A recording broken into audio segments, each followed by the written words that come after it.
1/2 kilo chicken வச்சு இட்லி, தோசை, சாதம் so எல்லாத்துக்குமே சாப்பிட்ற மாதிரி ஒரு சிக்கன் கிரேவி தான் வந்து பார்த்தீங்கன்னா ரெடி பண்ண போகிறோம்.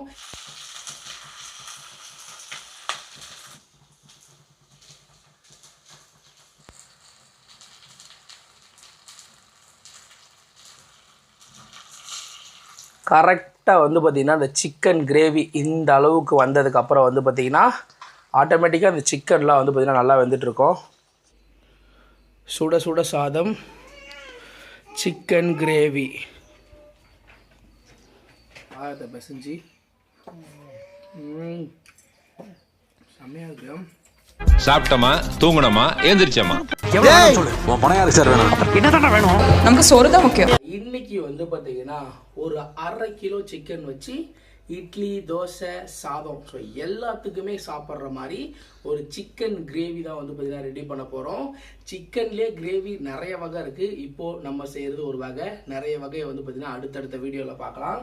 ஃபஸ்ட்டு வந்து பார்த்திங்கன்னா வானலில் ஒரு 2 ஸ்பூன் வந்து பார்த்திங்கன்னா எண்ணெய் வந்து பார்த்திங்கன்னா ஊற்றிக்குங்க. ஊற்றிட்டு அடுப்பை வந்து பார்த்திங்கன்னா பற்ற வச்சுக்கலாம்.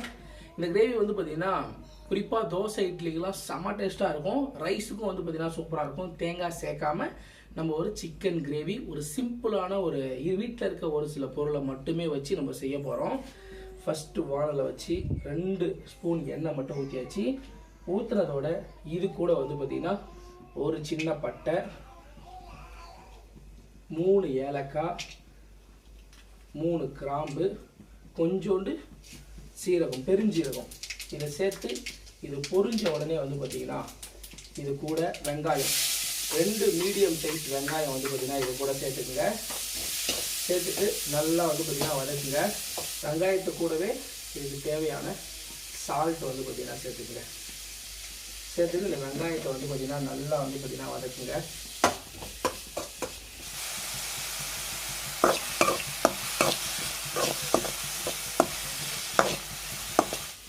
இந்த வெங்காயம் நல்லா வதங்கி வரும்போது ஒரு பச்சை மிளகா லைட்டாக கீரி போட்டுக்குங்க. ஒரு கொத்து கருவேப்பிலை இதில் சேர்த்துக்குங்க. இது கூடவே இஞ்சி பூண்டு பேஸ்ட் வந்து பார்த்திங்கன்னா 1 ஸ்பூன் அப்படியே சேர்த்துக்கிட்டு அந்த இஞ்சி பூண்டோட அந்த பச்சை ஸ்மெல் போகிற அளவுக்கு நல்லா வந்து பார்த்திங்கன்னா வதக்குங்க.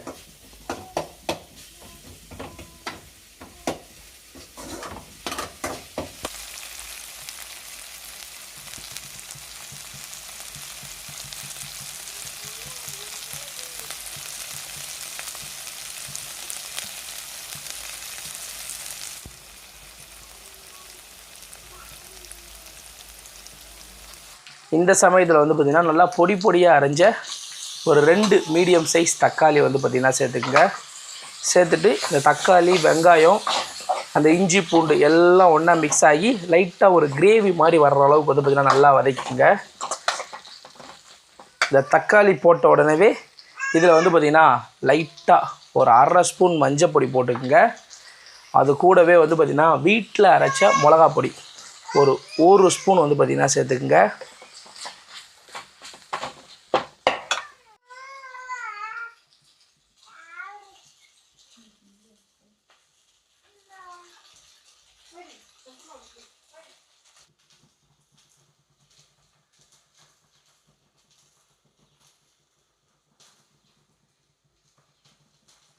இந்த வெங்காயம், தக்காளி எல்லாம் இந்த அளவுக்கு வந்ததுக்கப்புறம் நம்ம எடுத்து வச்சுருக்க சிக்கனை வந்து பார்த்திங்கன்னா சேர்த்துக்குங்க.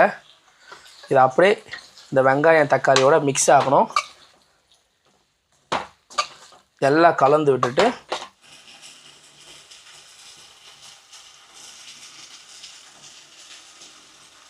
இதை அப்படியே வந்து பார்த்திங்கன்னா ஒரு மூடியை போட்டு ஒரு 2 நிமிஷம் விட்டுருங்க. ஒரு 2 நிமிஷத்துக்கு ஒரு வாட்டி ஓப்பன் பண்ணி நல்லா கலக்கி விடுங்க. அதுலேயே வந்து பார்த்திங்கன்னா தண்ணி இருக்கும். ஃபஸ்ட்டு அதில் இருக்க தண்ணிலாம் வெளியில் வரட்டும். அதுக்கப்புறம் நமக்கு தேவையான அளவுக்கு தண்ணியை சேர்த்துக்கலாம். 2 நிமிஷம் மூடி வச்சுட்டு கிண்டி விடுங்க. திரும்ப மூடி வைங்க, திரும்ப கிண்டி விடுங்க. இந்த மாதிரி ஒரு 10 நிமிஷம் வேக வச்சிங்கன்னா சிக்கன் சூப்பராக வெந்துடும்.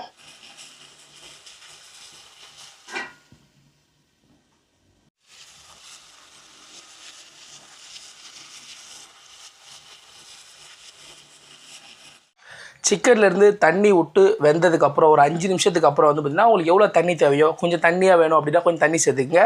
இல்லை ஓரளவுக்கு ஒரு செமி கிரேவியாக வேணும் அப்படின்னா அதுக்கேற்ற மாதிரி தண்ணி சேர்த்துக்குங்க.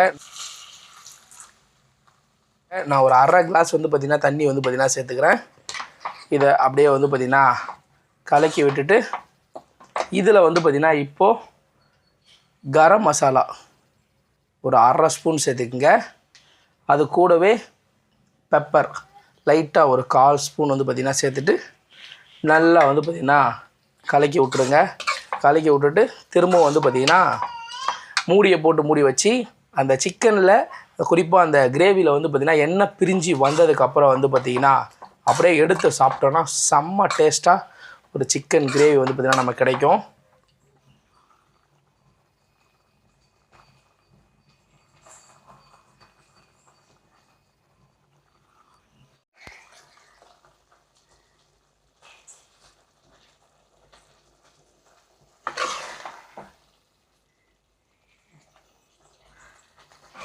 கரெக்டாக வந்து பார்த்திங்கன்னா அந்த சிக்கன் கிரேவி இந்த அளவுக்கு வந்ததுக்கப்புறம் வந்து பார்த்திங்கன்னா ஆட்டோமேட்டிக்காக அந்த சிக்கன்லாம் வந்து பார்த்திங்கன்னா நல்லா வெந்துட்டுருக்கோம். இதை பார்த்தீங்களா செம்ம சூடு. இந்த சமயத்தில் வந்து பார்த்திங்கன்னா எதுக்கும் ஒரு 2 நிமிஷம் விட்டுட்டு அப்படியே மூடி வச்சிங்க அப்படின்னா சூப்பரான ஒரு சிக்கன் கிரேவி ரெடி. கொஞ்சம் நேரம் கழித்து இதை வந்து பார்த்திங்கன்னா ரைஸோடு சேர்த்து எப்படி இருக்குது அப்படின்றத வந்து பார்த்திங்கன்னா நான் சாப்பிட்டு சொல்ல போகிறேன். இது இட்லி தோசை எல்லாத்தோடையும் வந்து பார்த்திங்கன்னா சாப்பிட்லாம். வீட்டில் ஒரு அரை கிலோ சிக்கன் எடுத்தீங்க அப்படின்னா ஈஸியாக உடனே ஒரு சிக்கன் கிரேவி செய்யணும் அப்படின்னா இந்த மாதிரி ட்ரை பண்ணுங்கள். இது இந்த சப்பாத்திக்கெலாம் இன்னமும் வந்து பார்த்திங்கன்னா அல்டிமேட்டாக இருக்கும்.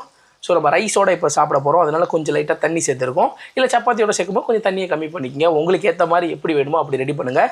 வீட்டில் இந்த மாதிரி டேஸ்ட் பண்ணிவிட்டு செஞ்சு பார்த்துட்டு டேஸ்ட் பண்ணிவிட்டு எப்படி இருந்துச்சு அப்படின்றத மறக்காமல் கீழே கமெண்ட் செக்ஷனில் கமெண்ட் பண்ணுறேங்க. ஆர்யா வந்ததுக்கப்புறம் இதை போட்டு கொடுத்து அவன் சாப்பிட்டு எப்படி இருக்குது அப்படின்றத வந்து பார்த்திங்கன்னா டேஸ்ட் பண்ணி நாங்கள் உங்ககிட்ட சொல்கிறோம்.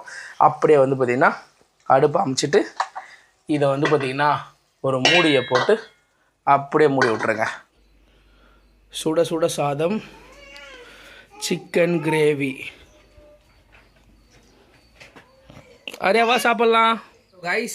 இந்த சிக்கன் கிரேவி இட்லி தோசைக்கு சாப்பிடுங்க. நான் இப்போ சாதத்துக்கு சாப்பிட போகிறேன். இப்போ பார்த்தீங்களா சாப்பிட்டியா? சரி ஓகே, அப்பா சாப்பிடுறேன். சிக்கன் சூப்பராக இருக்கு. சூப்பராக இருக்கு. நான் இப்போ ரைஸோட ட்ரை பண்ண போகிறேன். நீங்கள் இட்லி தோசையோட ட்ரை பண்ணுங்கள், சூப்பராக இருக்கும். சாதத்தை பிசைஞ்சு செம்மையாக இருக்கு. அதை பிசைஞ்சு செம்மையாக இருக்கு. அப்படியே ஒரு பீஸோடு சேர்த்து சூப்பராக இருக்குது. வீட்டில் ட்ரை பண்ணி பார்த்துட்டு எப்படி இருந்துச்சு அப்படின்றத மறக்காமல் கீழே கமெண்ட் செக்ஷனில் கமெண்ட் பண்ணுறேங்க.